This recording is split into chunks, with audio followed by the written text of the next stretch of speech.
Real മാഡ്രിഡിന്റെ രണ്ടാം തോൽവിക്ക് ശേഷം കുഞ്ഞാണി ഹലാമാഡ്രിഡ് വിളിച്ചിരുന്നു. കുഞ്ഞാണി ഹലാമാഡ്രിഡ് അല്ല, കുഞ്ഞാണി ബർണാബ്യു. ഓനും അപ്പോൾ പറഞ്ഞിരുന്ന കാര്യം, ഞങ്ങൾ തിരിച്ചു വരും, ഞങ്ങൾക്ക് തിരിച്ചു വരാൻ 90 മിനിറ്റ് ഉണ്ട്, അത് ഒരുപാട് ദൈർഘ്യമേറിയതാണ്, ബർണാബ്യുവിൽ ഞങ്ങൾക്ക് തിരിച്ചു വന്ന ചരിത്രങ്ങളുണ്ട്. ഇതൊക്കെ തന്നെയാണ് ഓൻ്റെ സംസാരം. പറയാനൊന്നുമില്ല. മുന്നേറ്റ നിരക്കാർക്ക് തന്നെ ഉള്ളൂ ആദ്യത്തിലേക്ക് തോറ്റതിന് ശേഷം സംസാരിക്കാൻ. എംബാപ്പെ, വിനീഷ്യസൊക്കെ അതിൻ്റെ പിന്നാലെ തന്നെയായിരുന്നു സ്റ്റോറി ഇട്ടിട്ട്. ബർണാബ്യുവിൻ്റെ സ്റ്റേഡിയമൊക്കെ ഇടയ്ക്കിടയ്ക്ക് സ്റ്റോറി ഇടുവാൾ.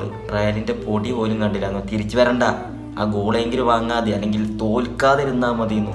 ഇതിപ്പോൾ കളി കണ്ട ആൾക്കാർക്ക് ഉറക്കം പോയി, സമയം നഷ്ടം, അത് മാത്രമേ ഉള്ളൂ. ഒരു കാര്യമായിട്ടുള്ള ഒരു മുന്നേറ്റമോ അല്ലെങ്കിൽ കളി കാണുന്ന ആൾക്കാർക്ക് ഒരു ഇൻട്രസ്റ്റഡ് ആയിട്ട് തോന്നുന്ന ഒരു കാര്യം പോലും റയൽ ചെയ്തില്ല കളത്തിൽ.